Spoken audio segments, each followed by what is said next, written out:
অভয় পায়েলকে ফাঁদে ফেলানোর জন্য মিথ্যে ভালোবাসার নাটক করতে থাকে পায়েলের সাথে। পায়েলকে মোবাইলে এটা ওটা দেখিয়ে ব্যস্ত রাখে অভয়।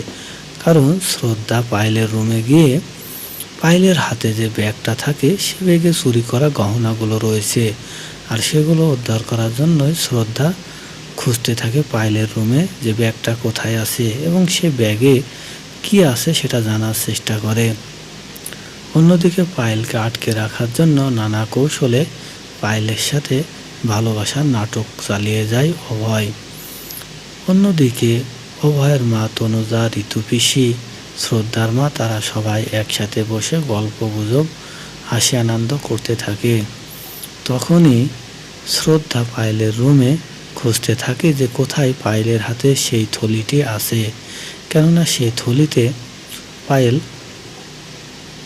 শ্রদ্ধার গহনা চুরি করে রেখেছে। আর সেটি বের করার জন্য অনেক চেষ্টা করে শ্রদ্ধা, কিন্তু কিছুতেই সহজে বের করতে পারে না, কারণ সে গর্ভবতী। তাই সে বুদ্ধি করে হাতে একটা লাঠি নিয়ে সেই লাঠি দিয়ে টেনে থলিটি বের করে। তারপরে শ্রদ্ধা থলি খুলে দেখে যে এই থলির মধ্যে গহনা রয়েছে, আর এই গহনাগুলো শ্রদ্ধারই। এটা দেখে শ্রদ্ধা একেবারে আশ্চর্য হয়ে যায় যে পায়েল এ বাড়িতে এসেছে গহনা চুরি করার জন্য, সে বাড়ির টাকা পয়সা হাতিয়ে নেওয়ার জন্য এ বাড়িতে এসেছে। পায়েলের এমন কর্মকাণ্ড দেখে শ্রদ্ধা একেবারে আশ্চর্য হয়ে যায়।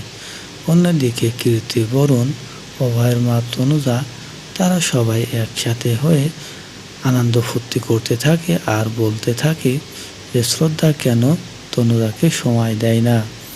তনুজা শ্রদ্ধাকে নিয়ে যতটা ভাবছে, শ্রদ্ধা হয়তো তনুজাকে ততটা ভাবছে না বলে মনে করে ঋতু পিসি। অন্যদিকে শ্রদ্ধা পায়েলে চুরি করা গহনাগুলো যখন দেখে ফেলে, ঠিক তখনই পায়েল শ্রদ্ধার কাছে আসার জন্য বারবার দরজা খুলতে গেলে অভয় অনেক চেষ্টা করেও আটকাতে পারে না পায়েলকে। তারপরে পায়েল যখন শ্রদ্ধার কাছে আসে, শ্রদ্ধাকে দেখেই সে রেগে যায়, কারণ সে এখানে তার চুরি করা গহনাগুলো নিচেই রেখে গিয়েছিল। অভয়ের কারণে সে সেগুলো দেখতে পারেনি।